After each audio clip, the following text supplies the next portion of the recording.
Hello everyone, I am Shmita, working as lecturer in commerce in TTWRDC Women Kottakodam.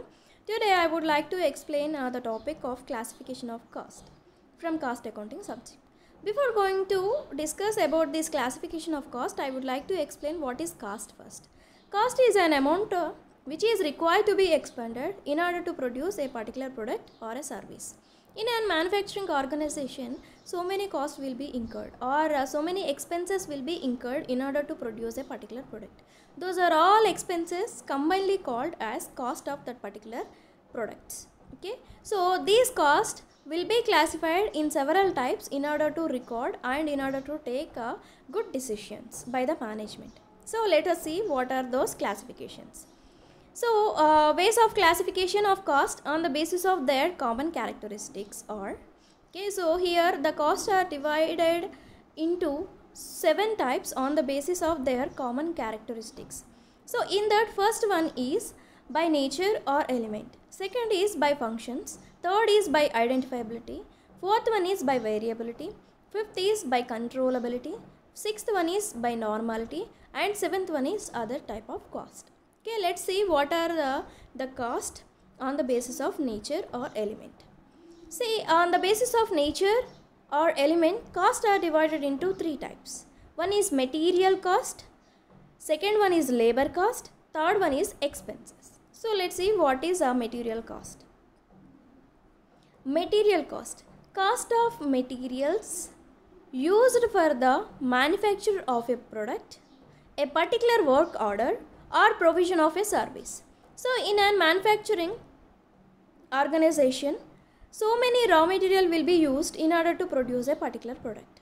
So those raw materials, okay, in order to purchase those raw materials, whatever the expenditure incurred, that will be called as cost of raw material or material cost. For example, cloth for making a dress, stores used for maintaining machines and buildings such as lubricants, cotton waste, bricks, etc. Okay, so these are the examples for material cost. Let's see what is a labor cost. Labor cost is defined as the total expenditure borne by employers in order to employ workers. In a manufacturing organization, in order to turn or in order to convert the material into finished goods, the labor must be employed along with the machinery. So what are the expenditure to be incurred on that labor is called as labor cost here. So these labor costs include the direct cost linked to remuneration for work carried out, such as direct remuneration, bonuses, and ex gratia payments not paid at each pay period, payments for days not worked also, severance pay, benefits in kind like French benefits. So these are all will be commonly called as labor cost. So here they also include indirect cost linked to employees independently of the remuneration paid by the employer, such as direct social benefits, vocational training also. Okay, so these are the amounts which are expended by the employers to employees, okay, called as labor cost. Okay, so next let us see what is other expenses or expenses. Expense is defined as money expended or cost incurred in a firm's efforts to generate revenue representing cost of doing business. So in order to generate revenues, we have to expend some money. So those money which is expended in order to produce products and after that to generate revenues is called as expenses. They may be in the form of actual cash payments like wages and salaries payment, or maybe a computed expired portion like depreciation on the asset, or an amount taken out of the firm's earnings such as bad debts. Okay, so these are all expenses. See, whereas all expenses are cost, but not all costs such as those incurred in acquisition of income generating assets or expenses.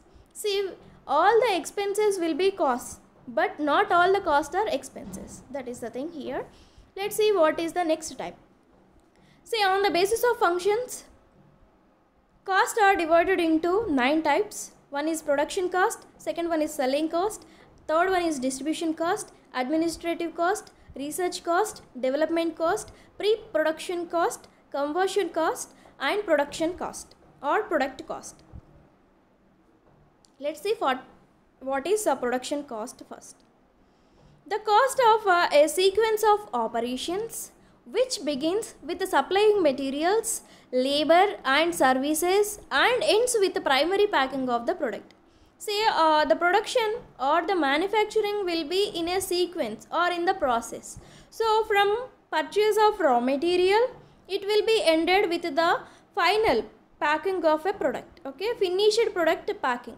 So up to this process, from raw material purchase or supplying of raw materials and employing labors and converting that raw material into finished goods, and after finished goods, the packing of that particular finished goods, that is called as primary package. So up to this process, whatever the amounts incurred, whatever the amount is incurred or expended is called as production cost. Thus, it includes the cost of direct materials, direct labor, direct expenses and as well as factory overheads. So, overheads are nothing but the indirect expenditures which are expended at factory level. Okay. So, all together direct materials, direct labor, direct expenses and factory overheads including called as production cost. Next are selling cost. The cost of seeking to create and stimulate demand and for securing orders is called as selling cost. See, in order to sell the goods which are produced in a manufacturing organization, they have to incur some expenditures like advertisement or salesman salaries or towards marketing those. So all these called as selling cost. Next are distribution cost. The cost of the sequence of operations which begins with the making of packed product available for dispatch and ends with making the reconditioned returned empty package if any available for reuse. So after packing the production and after making selling expenses like advertisement and marketing, we have to distribute that finished goods to the customers and to the distribution retail points. So for distributing these products, whatever the amount we are expending is called as distribution cost. It also includes expenditure incurred in transporting articles to central or local storage as well as moving articles to and from prospective customers as in case of goods on sale on return basis. Okay. So for example, in gas, electricity and water industry, distribution means pipes. So in order to distribute gas, we'll use pipes as a distribution channel, and for electricity wires will be used. So like that, these are the distribution channels. Whatever the amount we have expended towards distributing the product is called as distribution cost. Next, administrative cost. The cost of formulating the policy, directing the organization and controlling the operations of an undertaking which is not related directly to a production, selling and distribution, research or development activity or function. Okay.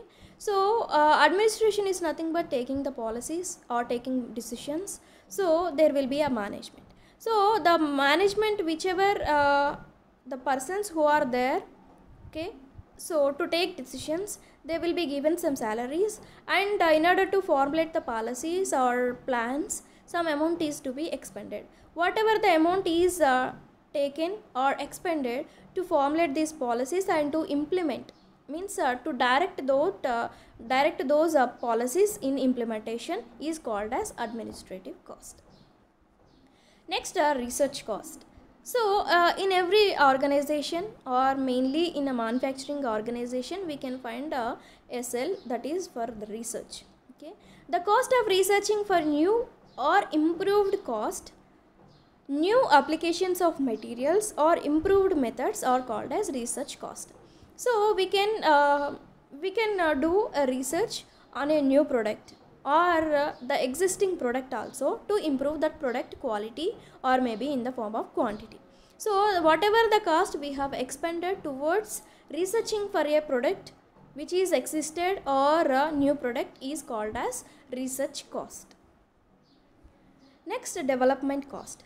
The cost of the process which begins with the implementation of a decision to produce a new product or a improved product, or to employ a new or improved method, and ends with the commencement of formal production of that product or by that method. See, before we have discussed the research cost. So after researching, that will be implemented in order to implement that research. So we have to develop that research in order to produce a new product or a improvement in a existing product. So whatever the development we have made, okay, in order to make the development, whatever the cost we have expended is called as development cost. Next, pre-production cost. The part of development cost incurred in making a trial production run preliminary to formal product. So before going to produce in number of products. So first of all, one product will be produced in order to check the quality, quantity, and all the features. So that is called as pre-production or pre-product. Whatever the amount we have expended towards producing a first product, that is called as pre-production, the amount is called as pre-production cost. This term is sometimes used to cover all activities prior to production, including research and development, but in such cases, the usage should be made clear in the context. So, in this, sometimes this pre-production cost is also includes the research and development cost also. And next we have a conversion cost. The sum of direct wages, direct expenses, and overhead cost of converting raw materials to the finished stage or converting a material from one stage of production to the next stage is called as conversion cost. So, in order to convert the raw material into a finished product, whatever the cost we have expended is called as conversion cost. In some cases, this also includes any excess material cost or loss of material incurred at the particular stage of production. See, we know at the time of production, some material will be waste, that is a loss of material. Okay, so those loss of material also includes in the conversion cost sometimes. Next, we have a product cost. These are inventoriable cost. These are the costs which are assigned to the product. Under marginal costing, variable manufacturing cost, and under absorption costing, total manufacturing cost constitutes product cost. So, in order to know the cost of a production to produce a particular product is called as product cost. Okay. So, in the marginal costing method, we will use only variable cost in order to decide or in order to ascertain the product cost, whereas in the case of absorption costing method, we will use a total cost, that is a variable cost and fixed cost for ascertaining the product cost. Next, on the basis of identifiability, costs are divided into two types. One is direct cost and other one is indirect cost. Let us see what is direct cost and another indirect cost. Direct cost. The expenses on material and labor economically and easily traceable to a particular product or service or a job are considered as direct cost. So, those expenditure which we can easily assign to a particular product is called as direct cost. In the process of manufacture or production of articles, materials are purchased, laborers are employed, and the wages are paid to them. Certain other expenses are also incurred directly. Since all these take an active and direct part in the manufacture of a particular commodity, hence they are called as direct cost. For example, cost of meat in a burger is the best example for direct cost. Or maybe the cost or the wage paid to goldsmith in making the ornaments. Also the best example for direct cost. Next, indirect cost. The expenses incurred on those items which are not directly chargeable to a production are known as indirect cost. For example, in production, salaries of timekeepers, storekeepers, foremen are paid. Certain expenses for running the administration are incurred. All of these cannot be conveniently allocated to production and hence are called indirect cost. So all these indirect costs like salaries of a foreman, salaries of office and administrative department, all these will be treated as indirect cost, which means they are not directly allocated to a particular product. So these are all called commonly as overheads. These will be apportioned on a equitable basis to every product. Next we have a fourth one on the basis of variability. Costs are divided into four types: fixed cost, variable cost, semi-variable cost and step cost. So let's see what is a fixed cost first. Fixed cost, the cost which does not vary but remains constant within a given period of time and a range of activity in spite of the fluctuations in production is known as fixed cost. See, even though the production is increasing, the level of production or the level of units which we are producing in a manufacturing organization increased or decreased, the cost will remain constant. Those costs are called as a fixed cost. For example, rent, insurance of a factory buildings, etc. So these are the best examples for fixed cost. Even though we are producing the production, we have to pay rent. If we are not producing the products, we have to pay the rent, and as well as insurance and depreciation on factory building and depreciation on machineries also examples for the fixed cost.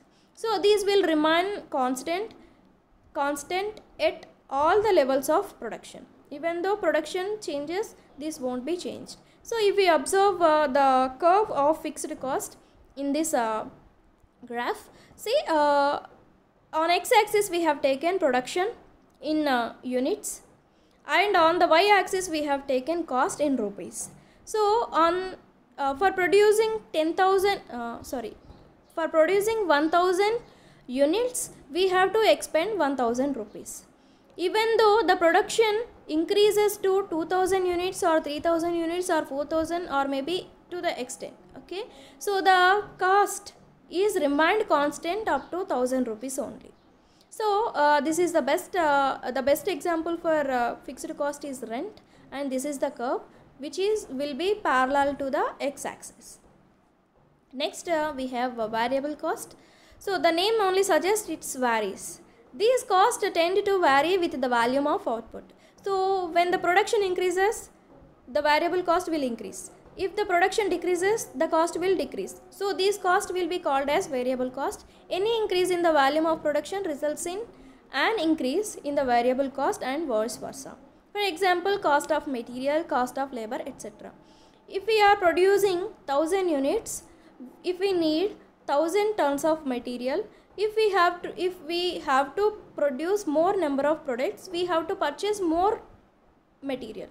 Okay, so in this case, when the production is increasing in units, the cost also will increase. Likewise, if we are producing 1000 units, we'll need less number of labors. If we are expanding or if we are increasing this level of production, we'll need more number of laborers. Okay, if we observe this curve of variable cost in the graph, so same, likewise, production we have taken on the x-axis and cost we have taken on the y-axis. When the production is 0, the cost is also 0. When the production is 1000 units, the cost is 500 rupees. Next, when the production is increased to 2000 units, the cost is increased to 1000 rupees. Likewise, if the production increases, the cost will increase. If the production decreases, the cost will decrease. Next we have semi-variable cost. The cost which does not vary proportionately but simultaneously cannot remain stationary at all times is known as semi-variable cost. It can also be called as semi-fixed cost. For example, depreciation, repairs, etc. are called as semi-variable cost. See, up to some particular level it will be fixed, but after some level it has to be increase or decrease according to the level of activity. For example, if we consider these repairs, so up to a few repairs, we can take some amount of expenditure in order to repair that particular car if we consider vehicle. So after we can say some more repairs needed, we have to expend some more money in order to replace some parts also in the car, if we take the example of car. So these repairs are the examples for semi variable cost. Next, step cost. So fixed cost can be further classified into committed fixed cost and discretionary fixed cost. Committed fixed costs are unavoidable in the short term if the organization has to function. In the short term, if the organization is running or functioning the production, so these committed fixed costs are unavoidable. For example, depreciation, rent, etc. Discretionary fixed costs are those which are set at a fixed amount for specific time periods by management. Examples are research and development cost, advertisement and market research expenses. So these are the discretionary fixed cost examples. Let's say step cost. Certain costs remain fixed over a range of activity and then jump to a new level of activity as activity changes. Such costs are treated as step cost. For example, a foreman is in a position to supervise a given number of employees. Beyond this number, it will be necessary to hire a second, then a third, and so on.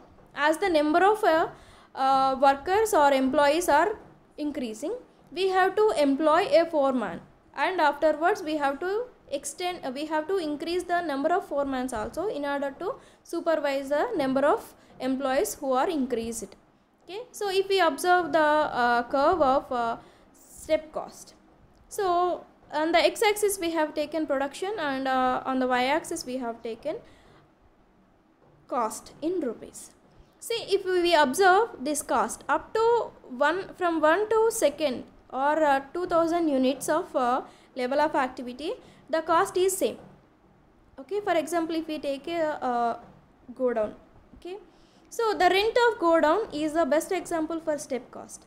So up to we have taken a go down for to store 100 units of material or 100 units of finished goods.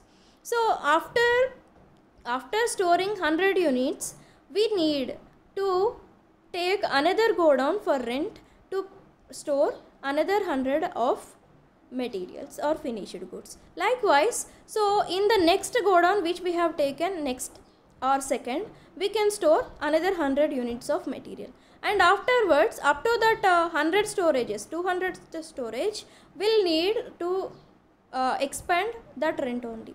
Afterwards, if we need to store a other material, okay, so after or beyond the 200 units, we'll need another go down.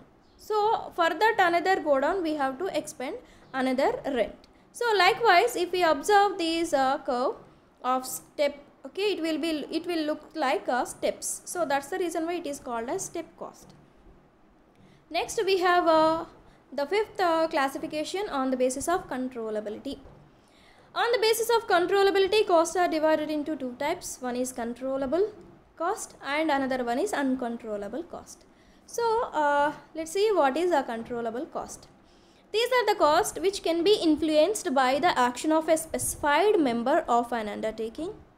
A business organization is usually divided into number of responsibility centers, and each center is headed by an executive, like a production manager, electric manager, purchase manager. So the executive can thus control the cost incurred in that particular responsibility center. So as there are the managers, they can manage some amount of cost.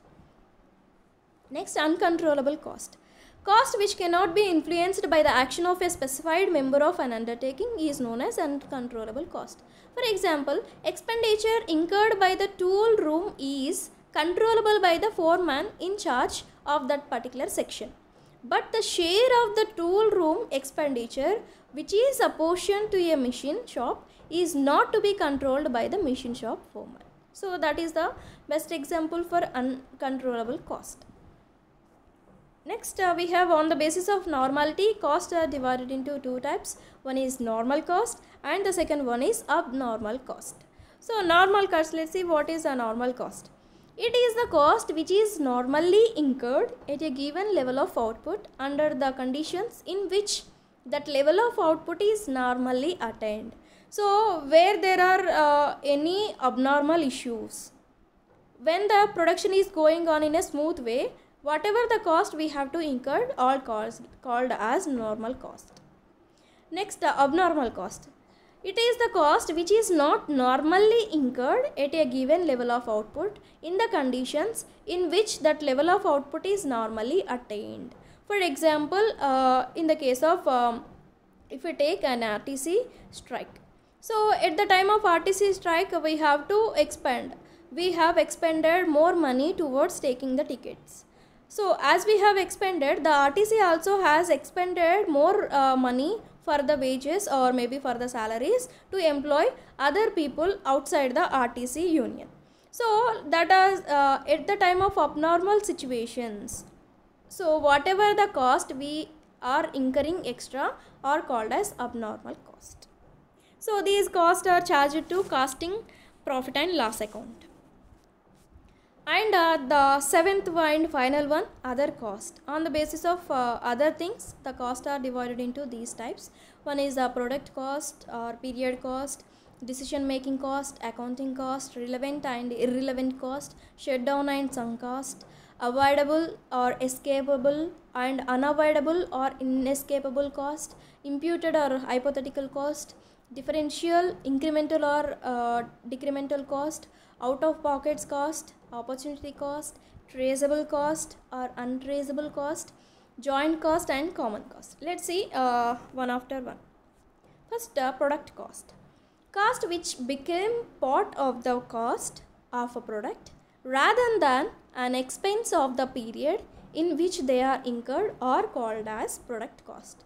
Say in the manufacturing organization, if we observe, some cost will be incurred for the products. Some cost will be incurred for period, like a rent. Rent will be paid for a month or maybe for 3 months or maybe for 1 year based on the agreement. But the cost like materials will be paid for the production itself. So, these are the product costs which can be attained to a particular product. In financial statements, such a costs are treated as assets until the goods they are assigned to are sold. So, this is the reason why we'll take the finished goods in the balance sheet asset side. We'll treat the finished goods as asset until we sell out that goods. They become an expense at that time. These costs may be fixed as well as variable also. For example, cost of raw materials, cost of direct wages, depreciation on plant and equipments are the examples for product cost. Next, we have period cost. So, this is opposite to the product cost. Costs which are not associated with the production are called as period cost. So, they are treated as an expense of the period in which they are incurred. For example, salaries or rent of the factory building. They may also be fixed as well as variable also. Such costs include general administration cost, salesman salaries and commission, depreciation on office facilities, etc. These are the examples for period cost. They expended for the period, not for the production. They are charged against the revenue of the relevant period. Yes, so this is the main thing. So that's the reason why, as they have charged against the revenue of the relevant period, will take in profit and loss account debit side against the revenues. Next, we have decision making cost. These are special purpose costs that are applicable only in the situation in which they are compelled. They have no universal application. They need not to tie into routine financial accounts. So they are no need to take they are no need to tie into the financial accounts. Okay, they do not and should not conform to the accounting rules. So decision will be taken on the basis of situations, on the basis of planning, and by taking other alternatives also. So decision making is nothing but choosing one good or best alternative for the among all the alternatives, which is very suitable and which will give optimum results for the business organization or manufacturing industry. So at the time this decision making cost will be incurred. So based on that particular situation, at that time, see for example, if we consider A and B materials, at one point of situation, A will be suitable to produce to purchase. A is suitable. At some another situation, B is suitable. So these are called as decision making cost. So at that point, whatever the decision taken by the management will impact this cost, decision making cost. So that's the reason why, so these are not taken into or tie into routine financial accounts. Next we have accounting cost. So these costs are compiled primarily from financial statements. So financial statements, from financial statements they will be compiled. They have to be altered before they can be used for decision making. Moreover, they are historical cost and show what has happened under an existing set of circumstances, while decision making costs are future cost. So in the future, what we have to do, what the decisions, what the policies has to be made, what are the plans have to be made, so are related to decision making cost.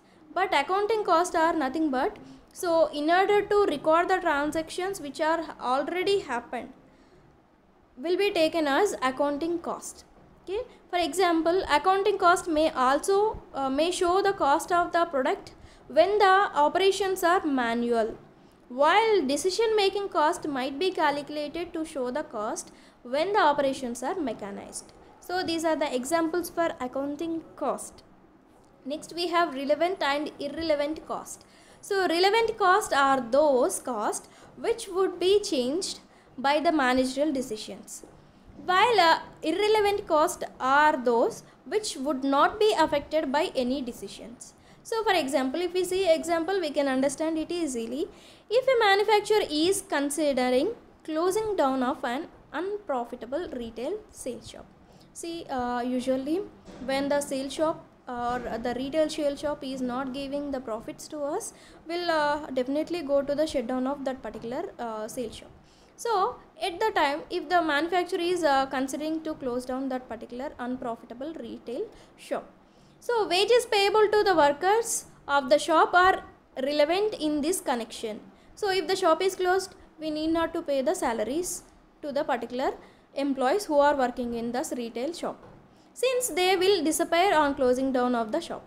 But a prepaid rent for the shop or unrecovered cost of any equipment which will have to be scrapped will be irrelevant cost, which must be ignored. For example, a rent. So the rent will be always paid in pre-time. So before using that particular shop or maybe cellar or maybe a factory, so we have to expend rent. So that's the reason why it is called as prepaid one.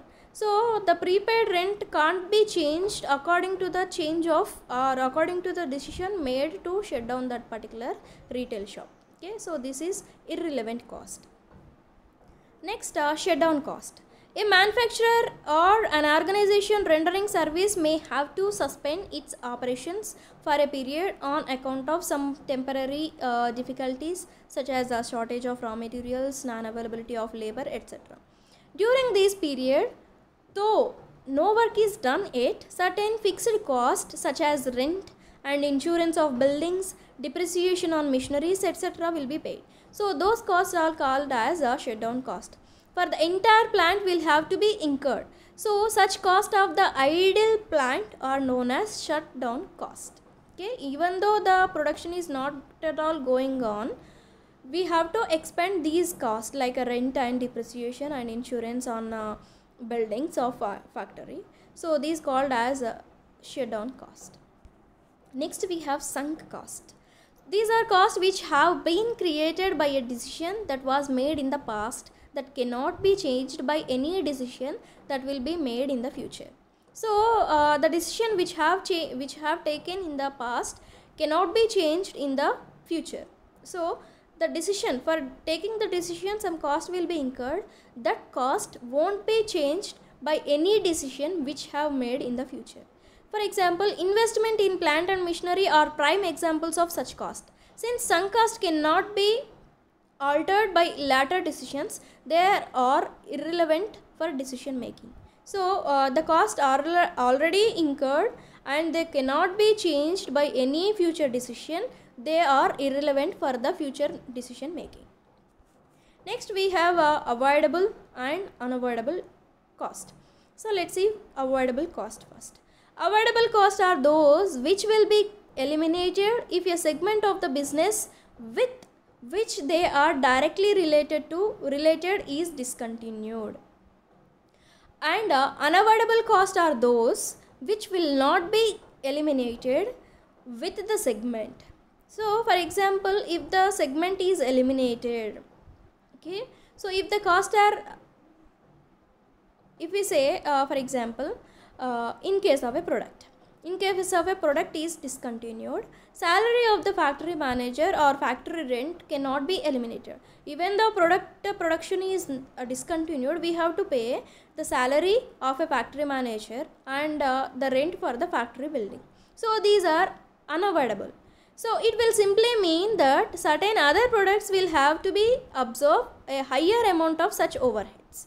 So whatever these indirect expenditure which will not affect by closing down or stopping the product, okay, so called these indirect expenditures are called as overheads. These will be absorbed among the different or other cost. Okay, so however, salary of clerks or bad debts traceable to the product would be eliminated. So these will be considered as avoidable cost.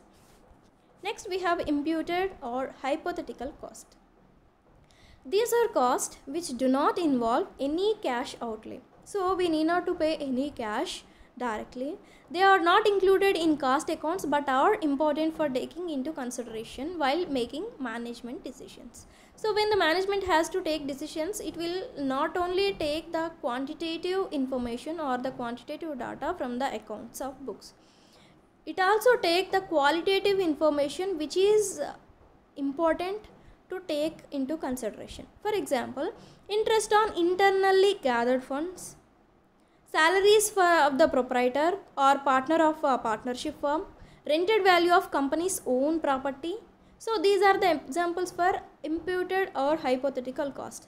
Even though the company's own property has taken for usage of for running the business, if we have to even though we are not at all paying that cost, we are not at all paying that rent, we have to take into consideration that rental value when taking the decisions, as well as likewise interest on internally gathered funds like a so when the proprietor is himself providing funds for the manufacturing or for running the manufacturing activities, so the interest on those funds, even though they are not paying that interest, we have to take into consideration while taking the decisions. So these are the examples for imputed or hypothetical cost.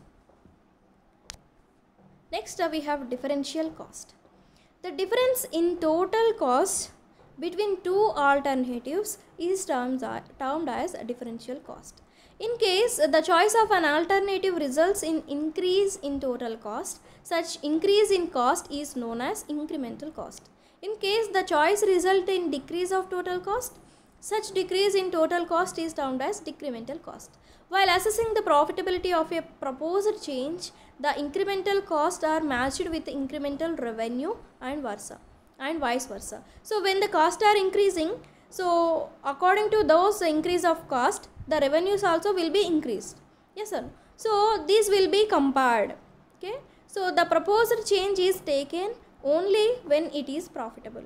So when the decisions when the decisions are made, so to incur more cost, means increased cost, that increased cost has to be result in increased profit or increased revenues. So at that time only it will be compared.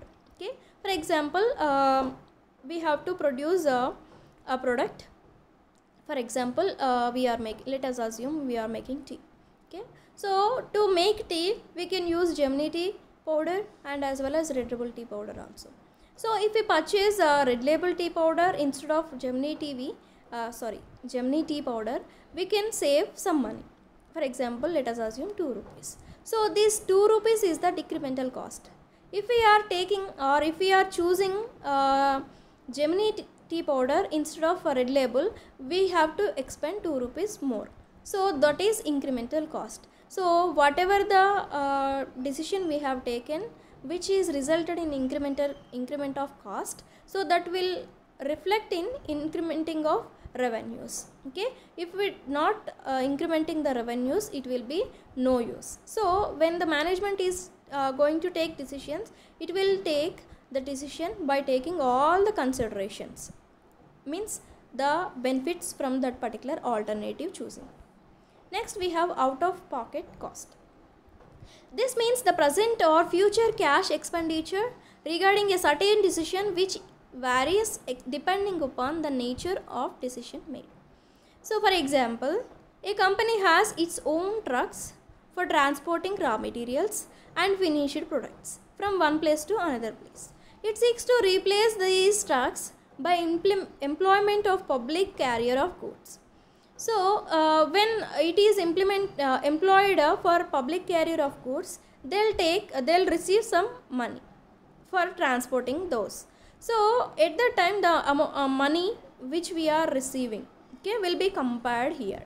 So even though we are not at all incurring money, we are using our own trucks. So even though we are not paying any rent for the trucks, we are gaining some benefit from the trucks. So thus benefit which we are attaining without paying any cost, without incurring any cost, is called as out of pocket cost.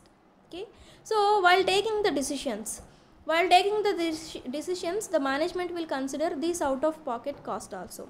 Okay, next we have opportunity cost. This cost refers to the advantage in measurable terms which has been foregone on account of non-using facilities in the manner originally planned. For example, if an owned building is proposed to be utilized for housing a new project plant, the likely revenue which the building could fetch if it is rented out, the opportunity cost which should be taken into account while evaluating the profitability. So even though it is using for the own project plant, okay, so it will receive some rent if it is given for others for rental basis. So while taking the decisions, the management will consider these opportunity cost also to get better results and to formulate good policies for the future. Next we have traceable or untraceable cost. So cost which can be easily identified with a department or process or a product are termed as traceable cost. For example, direct material, direct labor. So these are the best examples for traceable cost. So it means we can trace this particular material to a particular product directly. And in other words, we have untraceable ones also. So there are some expenditure cost which cannot be so identified or termed as untraceable common cost. So which we cannot trace to a particular product are called as untraceable cost. So in other words, common costs are costs incurred collectively for a number of cost centers and are to be suitably appointed for determining the cost of individual cost centers. For example, overheads incurred for a factory as a whole, etc. So the expenditure, okay, which is expended at a factory level. For example, if we consider the rent of a factory. So in a factory, there will be a production department, a purchase department, stores department, store keeping department, production process department, electric department, all the levels will be there. Administration department also will be there. Selling and distribution department will be there. So these in order to establish these departments will need rooms or to maintain different departments to for cabins. Okay, so at that time the whole factory rent will be divided on the basis of the floor area which the particular department has taken or occupying. Okay, so these overheads, okay, will be apportioned on equitable basis. See, these are the examples for untraceable cost. Next we have joint cost, which is the last cost in the cost classification. So these are a sort of common cost. When two or more products are produced out of one and the same material or process, the cost of such material or process are called as joint cost. For example, when cotton seeds and cotton fiber are produced from the same raw material, that is cotton, so the cost incurred till split off or separation point will be joint cost. Okay, so there will be like these products which we can use for two products. So in order to produce two different products, we can use one material only. So at that time, the cost which we have incurred in order to acquire that material is called as joint cost. So this is the classification of cost. I'm finished with my topic. Thank you for the opportunity. Thank you.